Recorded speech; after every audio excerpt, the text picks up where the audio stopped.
Welcome to Clearman presents Nukta Pitside. The wait is finally over. FIFA World Cup 2026 शुरू हो गया and it's going to be the biggest World Cup ever. 32 team से 48 teams हो गई हैं. Billions are at stake. और इन सबको discuss करने के लिए we have with us the captain of Pakistan's women's football team, Maria Khan. Maria, how are you and are you excited for the World Cup? I'm good. More teams, more games, more excitement. So we also have with us Haider Azhar. He's a football analyst. आप उनको शायद Karachi Kings के team director के तौर पर भी जानते होंगे. हैदर भाई कैसे हैं आप? मैं बिल्कुल ठीक मुनीब। सबसे पहले कि इससे पहले कि मैं वर्ल्ड कप पे बात करूं, पाकिस्तान की टीम का डायमंड जुबली इंटरनेशनल कप जीती है और मुझे पता है पूरे पाकिस्तान को मुबारक देनी चाहिए, लेकिन खास तौर पर आपको देनी चाहिए जिस तरीके से आप कवरेज करते रहे हैं पाकिस्तान फुटबॉल की। सो कॉन्ग्रेचुलेशंस यार। Thank you so much. Obviously, it's a massive achievement. So before we go to the discussion for the show, we'll have the first segment, which is known as Hot Takes. अच्छा, FIFA world cup शुरू तो हो रहा है लेकिन इससे पहले बहुत कंट्रोवर्शियल हो गया है क्योंकि आपने सुना होगा सोमाली रेफरी है, उनको डिनाई हो गई entry in the US. Iran की टीम के मेंबर्स जो स्टाफ मेंबर्स थे उनको वीज़ाज़ नहीं मिले काफ़ी सारे उनको, और बाकी टिकटिंग का केओस है. तो हैदर भाई, I start with you first कि आपको क्या लगता है कि बहुत ज़्यादा कंट्रोवर्शियल नहीं हो गया वर्ल्ड कप शुरू होने से पहले?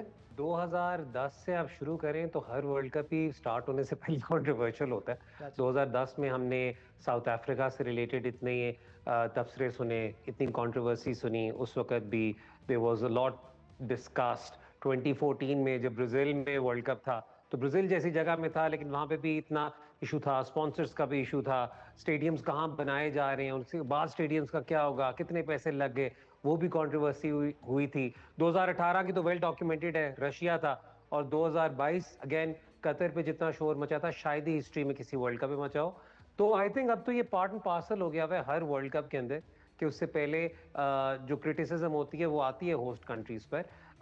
अगेन हाँ, लेकिन इस वक्त नौयत जरा ज्यादा है जो इस वक्त करंट अफेयर्स हैं और जो वर्ल्ड में जो सिनारियो चल रहा है उससे लेकर. लेकिन जो फुटबॉल के फैंस होते हैं, जो फुटबॉल लवर्स होते हैं, जब एक दफा वर्ल्ड कप स्टार्ट हो जाता है वो सब कुछ भूल जाते हैं. Then they just focus on the game itself. And I think once the ball kicks off tonight, I think everyone will forget about all the controversies surrounding this World Cup. Bilkul. Mari, I'll come to you now. So you were following football closely. So who do you think are the top contenders for the World Cup? I also have a graphic that I like to share with the audience. These are basically predictions by Opta. They use their supercomputer to predict who is going to win the World Cup. If you could see the graphic on screen, it's basically Spain has the highest possible chance of winning the World Cup. It stands at 15.92%. France is 13.19%. England is 10.86%. Argentina is 10.47%, and Portugal is 6.99%. So considering that and your own analysis, who do you think are the contenders for the World Cup?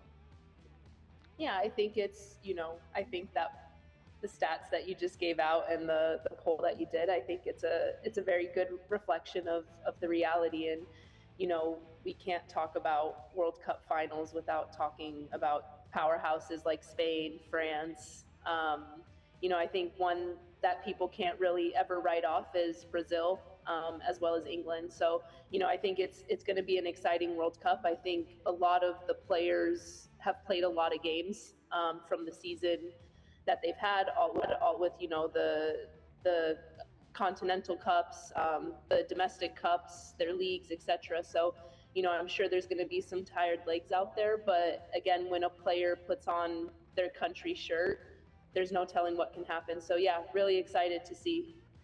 Heather bhai, आपके पास top contenders for the World Cup?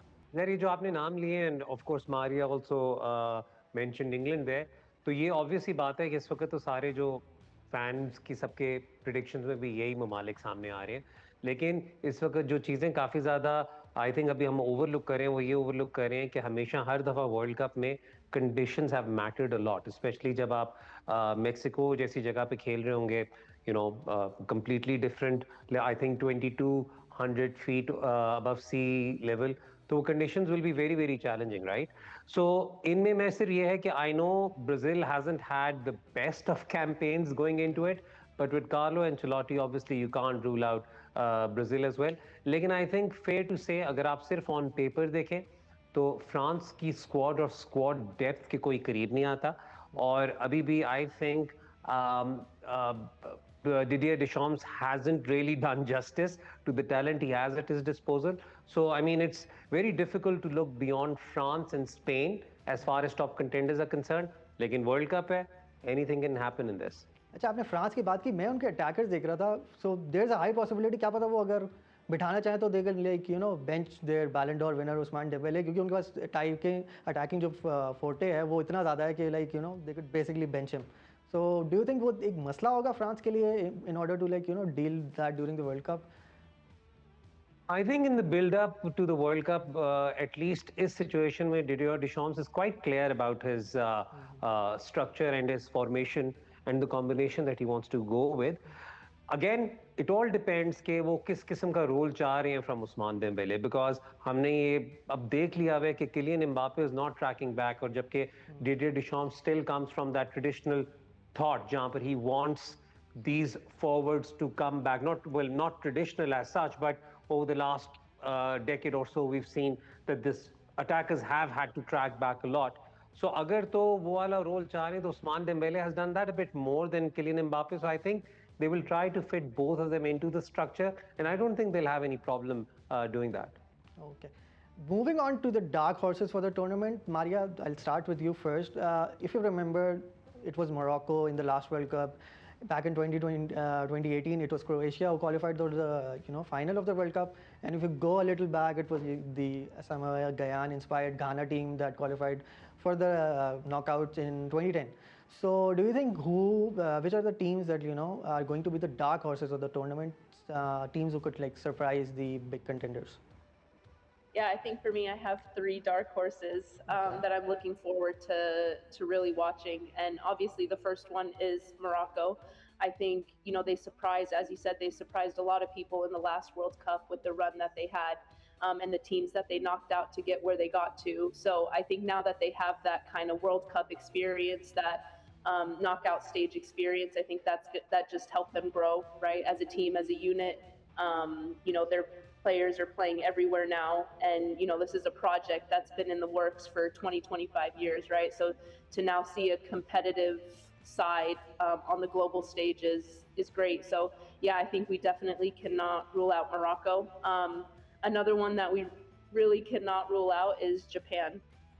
Okay. From their tactical savviness to the way they press, they're relentless, when it comes to defending and the discipline that they have. So even their preparations for the World Cup, they've had a great lead up. I think they've gone undefeated in their last, I want to say 5 games or 4 games, and they played some really big teams in preparation. So I think they're going to have a lot of confidence. I think, they're a team to definitely look out for. I think their group is a tough one, but again, not to say, anything can happen, right? And the tournament is long. So your goal as a team is to be able to just get out of that group stage and take it from there. And then the third one, I'm going to go with Norway. They're calling this their golden generation with Odegaard, with Haaland. So, again, really excited to see what they're going to do and if they're able to get out of the group stage. Are you looking forward to the Norway and France game in the group stage? Oh, yeah. I mean, who wouldn't, right? We spoke about it just earlier now with France and their squad depth and, what they're able to do on both sides of the ball. And then, you have Norway, their first time, I believe, qualifying for a World Cup. So, they're going to have a lot of excitement, maybe some nerves, but I think having those games early on can really help you later on as well. So, yeah, really excited. Haider भाई, मारिया को लगता है Norway और Japan और जो है Morocco जो है वो डार्क हॉर्सेस होंगे टूर्नामेंट के. आपके बारे में क्या है? यार, मैं मारिया के साथ बिल्कुल इत्तेफाक करता हूँ, ख़ास तौर पर इवन दो आई नो कि कोई टीम अगर इस वक्त दुनिया में 7 या 9 रैंक्ड है मोरक्को की तरह, तो उसे डार्क हॉर्सेस कहते हुए थोड़ा सा लोग कई दफ़ा सोचते हैं कि आप क्या कर रहे हो, लेकिन मारिया इज़ एब्सोल्युटली राइट, क्योंकि ये वाली जो जनरेशन है जो उन्होंने 2022 में अचीव किया है, उससे बेहतर generation at least on paper he consider की जा रही है. तो एक्सपेक्टेशंस और भी ज़्यादा है. लेकिन देव I mean the celebrated manager राघू गाई, I might be getting the pronunciation wrong, उनकी रिप्लेसमेंट के बाद जो अंडर 20 वर्ल्ड कप उनकी जो जीते हैं हेड कोच उन्हें लेकर आए, we'll have to see कि कितना टाइम उन्हें मिला है to actually implement his system, but that will be interesting. But yes, they're obviously one of the dark horses. इन तीन के साथ मैं मेक्सिको को भी डाल दूंगा बीच में, सिर्फ इसलिए क्योंकि Mexico always shows up at the World Cup, and again home conditions, Azteca और ग्रुप बी कंपैरेटिवली उनके लिए स्ट्रेट फॉरवर्ड होना चाहिए उनके लिए, तो I would also throw Mexico in the mix.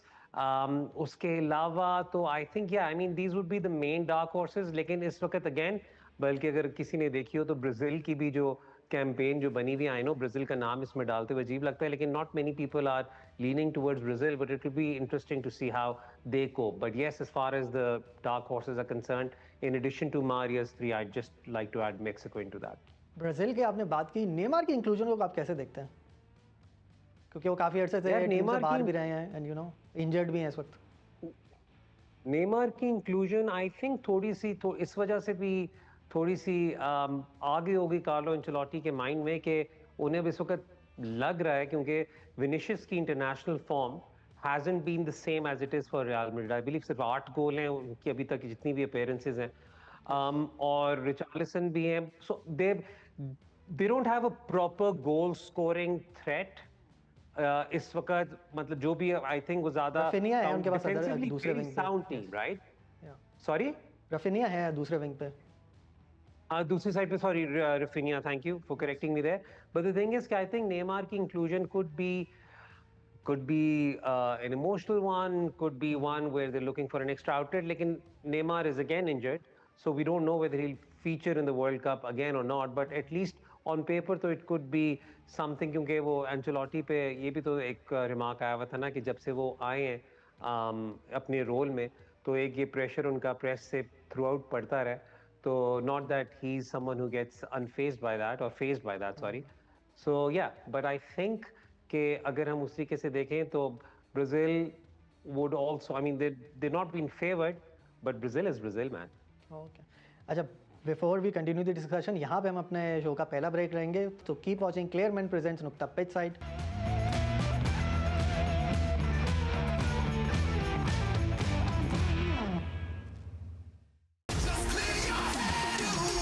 The all new Clear Men's Shampoo, designed खास men's scalps के लिए. Nukta, the whole story. Download the app now.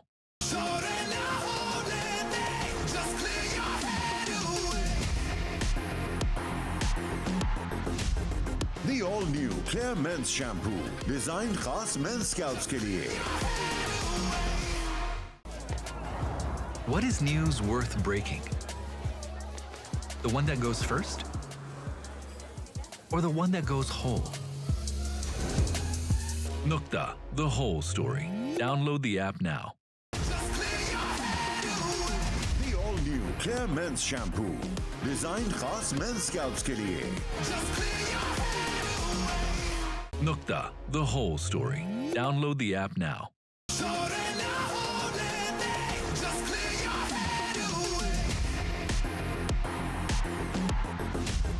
The all new Clear Men's Shampoo, designed खास men's scalps के लिए. What is news worth breaking? The one that goes first? Or the one that goes whole? Nukta, the whole story. Download the app now. The all new Clear Men's Shampoo, designed खास men's scalps के लिए. Nukta, the whole story. Download the app now.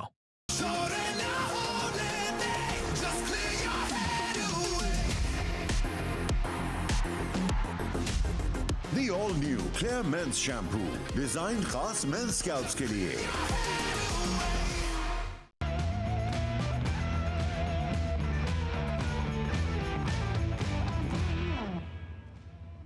Welcome back to Clear Men presents Nukta pitch side. हम अपनी discussion को continue करते हैं and with go to players to watch out for.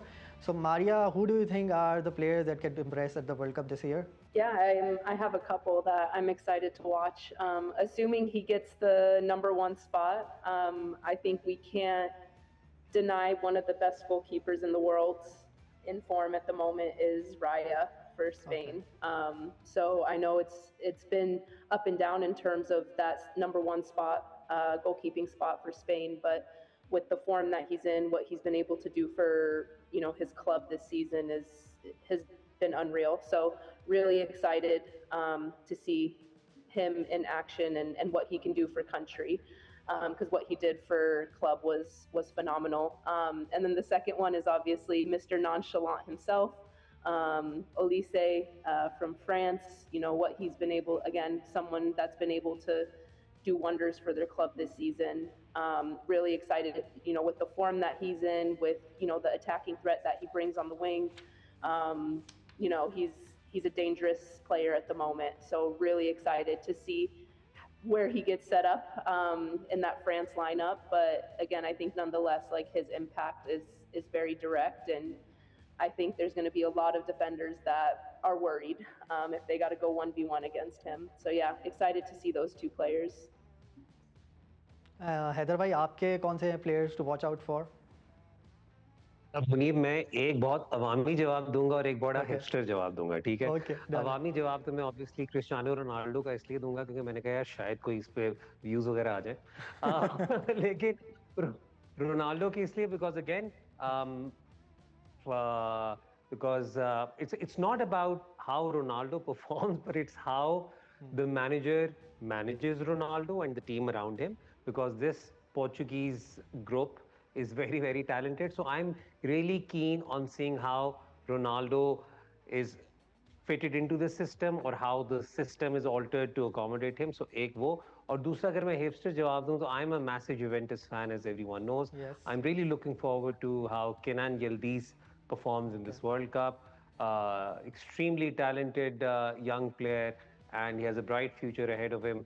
और again, Juventus जैसे club के लिए खेल रहे हैं तो there will always be clubs, Juventus, who haven't qualified for the Champions League, so there will always be clubs looking at Kenan Yildiz as well. So मेरे नज़दीक ये दो नाम मैंने इसलिए लिए, एक आपके लिए अवामी, आपके वायरल होने के लिए, और एक मैंने कहा जेन्युइन बता दो। अच्छा, have you watched Nico Paz, Como के आप Italian? Yes.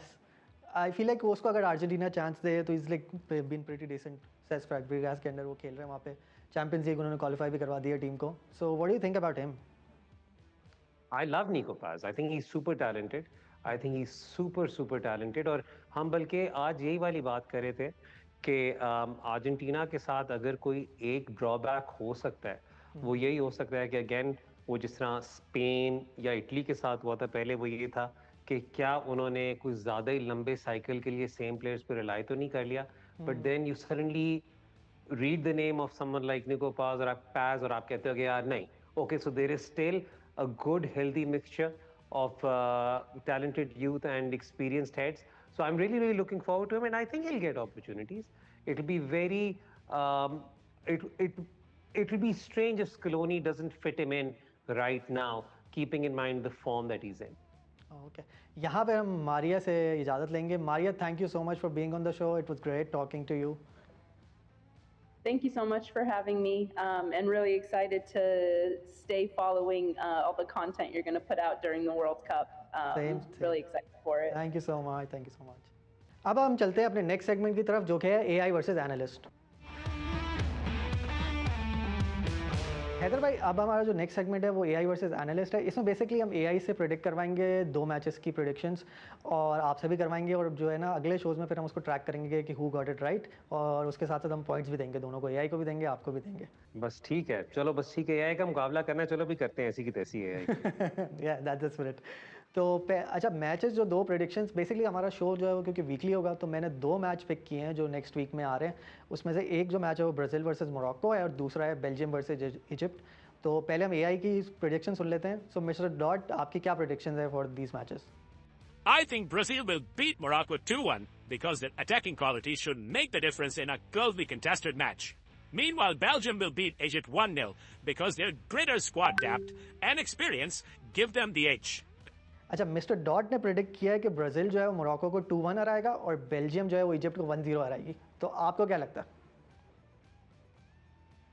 जब मुझे ये लगता है कि जिस तरीके से अभी हमने पूरी बात की अब तक अपने शो में, तो हमने अगेन मोरक्को और ब्राज़ील को वही वाली बात की है ना, under appreciated.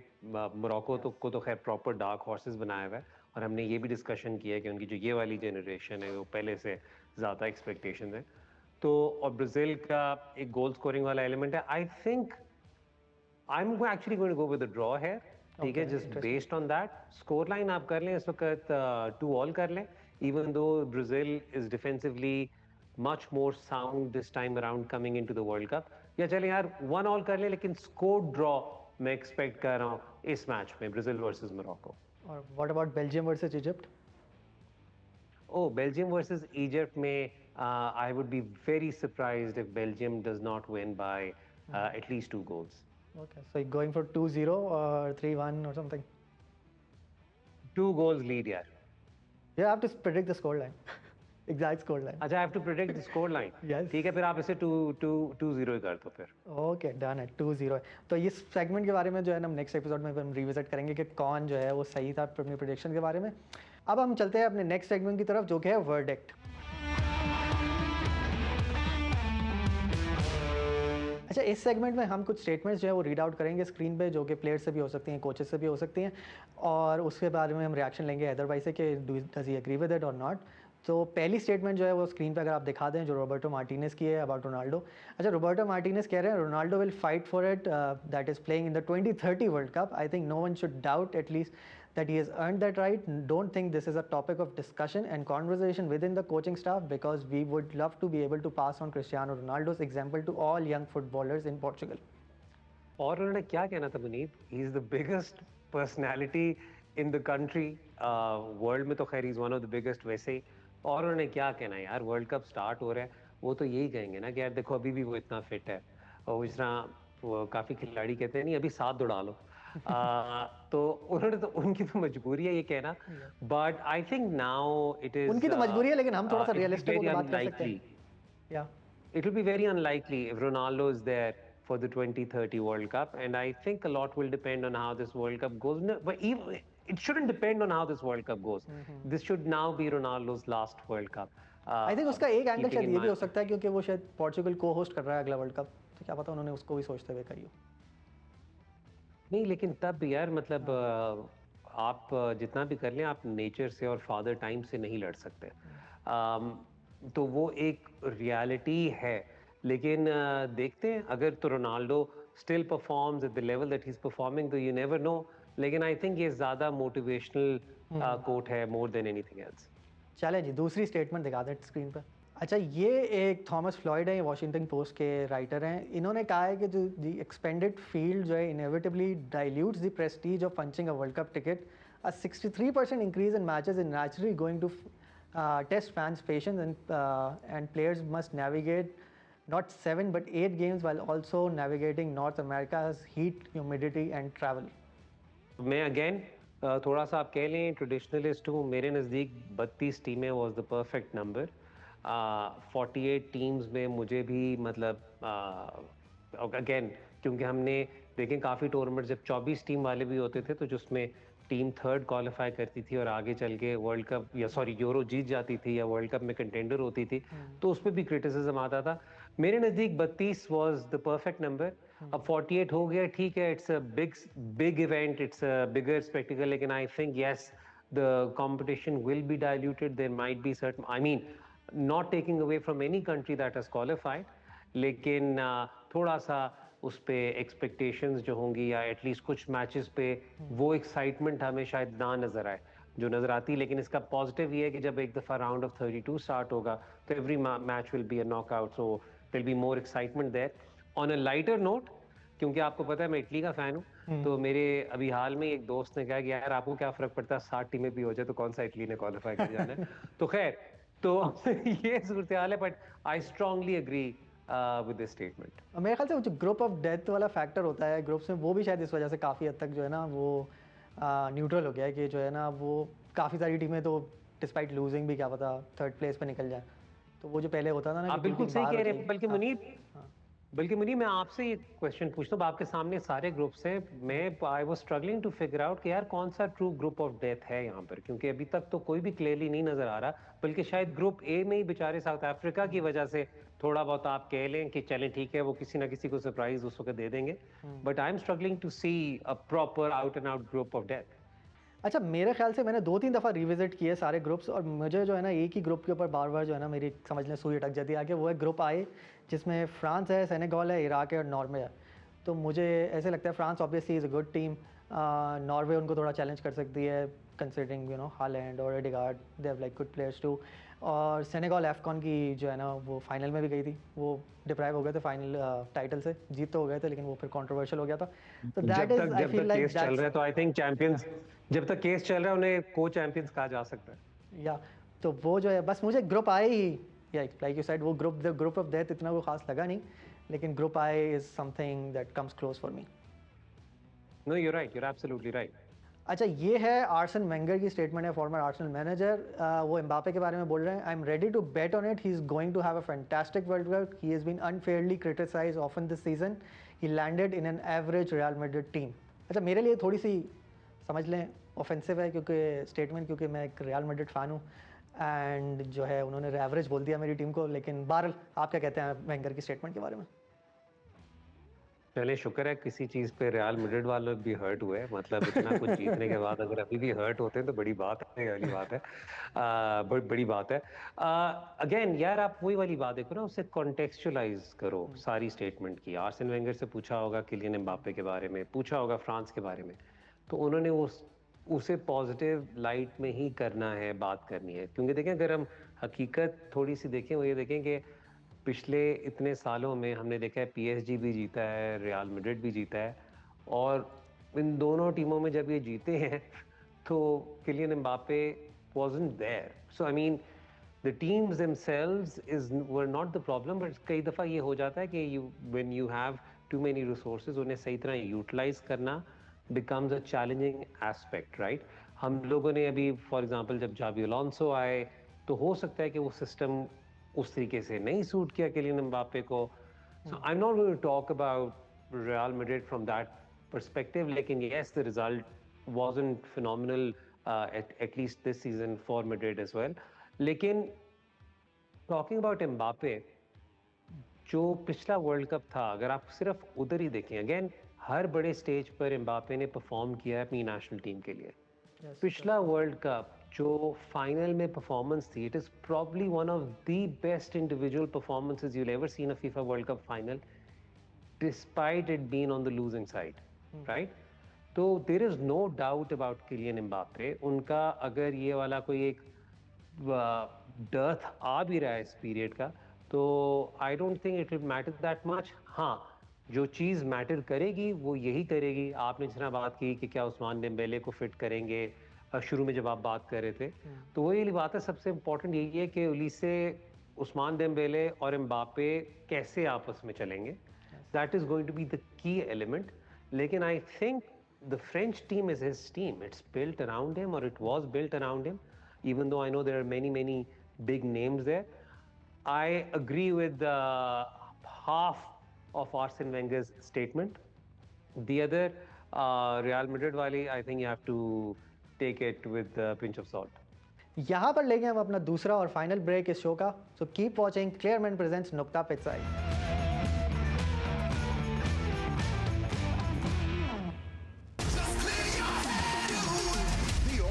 Clear Men's Shampoo, designed खास मेंस स्कैल्प्स के लिए। Nukta, the whole story. Download the app now.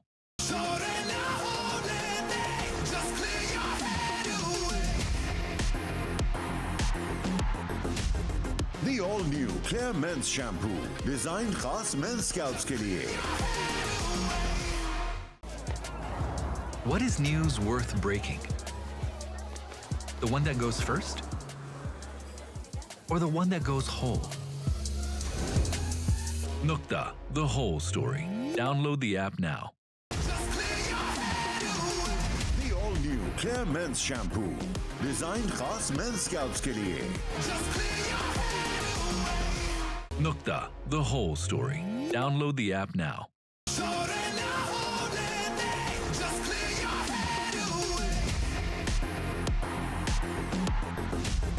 The all new Clear Men's Shampoo, designed खास मेन स्कैल्प्स के लिए। What is news worth breaking? The one that goes first?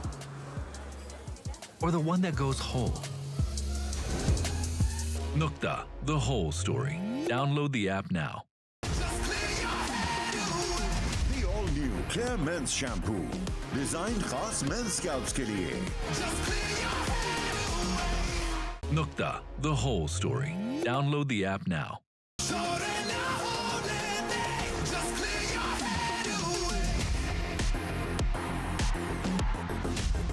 The all new Clear Men's Shampoo, designed खास men scalps के लिए।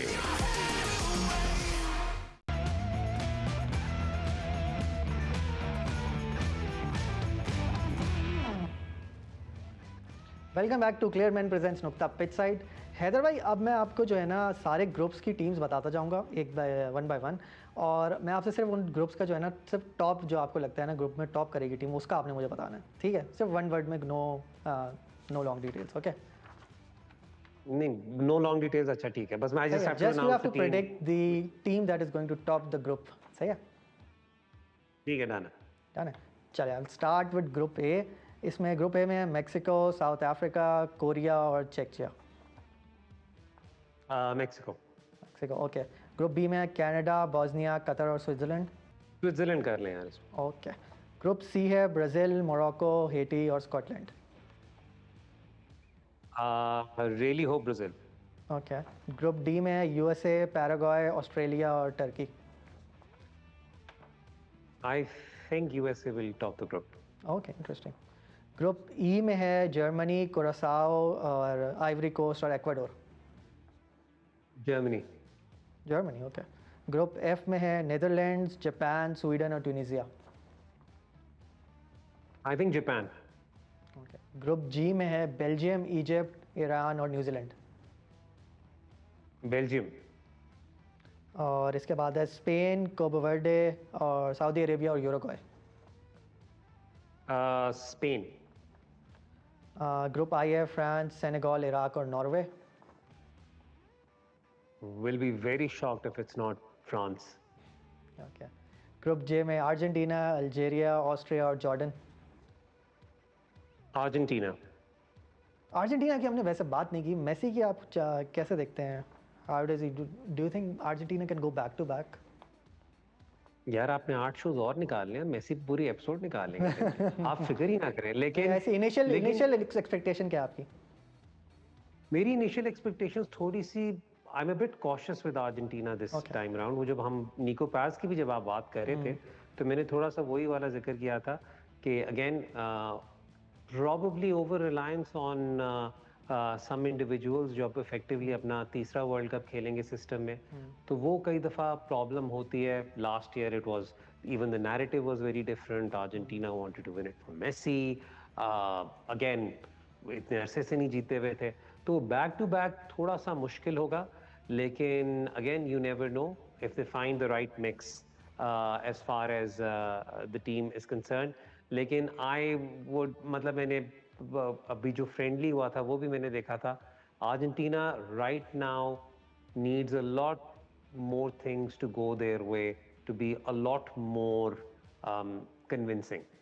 आई know ये थोड़ी सी बात अजीब लगेगी क्योंकि ने इस दफ़ा क्वालिफिकेशन में ब्राज़ील को भी ब्राज़ील में जाके हराया था, बट ब्राज़ील का तो कैंपेन ओवरऑल पूरी थी। लेकिन इस वक्त मैं थोड़ा सा कॉशियस हूँ with respect to predicting anything for Argentina. ठीक हो गया। अब हम नेक्स्ट ग्रुप पे चले जाते हैं। ग्रुप के है पोर्चुगल, कॉन्गो, उज़्बेकिस्तान और Colombia. I really like this Portuguese side, so Portugal. और फाइनली इंग्लैंड, क्रोएशिया, घाना और Panama. England. I usually don't. Whenever I predict something in favor of England, हमेशा चीज उल्टी हो जाती है, तो yeah. I think इस दफा तो इंग्लैंड की टीम बहुत अच्छी है। It's like पहले तो वो उनकी बहुत अच्छी है। हाँ, it's like Harry Kane is leading them. Defence भी अच्छा है, मिडफील्ड भी अच्छा है, Declan rice, and like they have good players in every position basically. Yeah. नहीं, बट क्या नाम है इसके डिफेंस की भी सिलेक्शन में उस दिन आई वाज वाचिंग वो रॉय कीन का analysis. Okay. He wasn't particularly impressed with the defensive names that were being discussed. I think मैंने कभी नहीं यूं सोचा था कि कितना बड़ा कंसर्न या इशू रेज होगा और Harry Maguire not being selected. पहले की मैं बात करूं, अब तो खैर Harry Maguire's form had been really good. So but they do seem to be missing out on some leaders in defense. Again, I'm just literally reproducing what Roy Keane said. लेकिन yes, overall talent wise on paper, especially इस group में, Colombia is their closest competitor from that perspective in this group. लेकिन I don't think they should have any problem. England should top the group. अच्छा, Roy king की वैसे आपने बात की, मैं उनके एक स्टेटमेंट कह रहा था, वो कह रहे थे अगर इंग्लैंड जीत गया वर्ल्ड कप तो मैं तो ऑस्ट्रेलिया शिफ्ट हो जाऊंगा. सो that's Roy Keane. Thank you so much Haider भाई फॉर जॉइनिंग अस. तो ये था हमारा आज का शो. ये क्योंकि वीकली शो होगा तो हमारी अगले हफ्ते आपसे दोबारा मुलाकात होगी. So keep watching clear Men presents Nukta pitch side.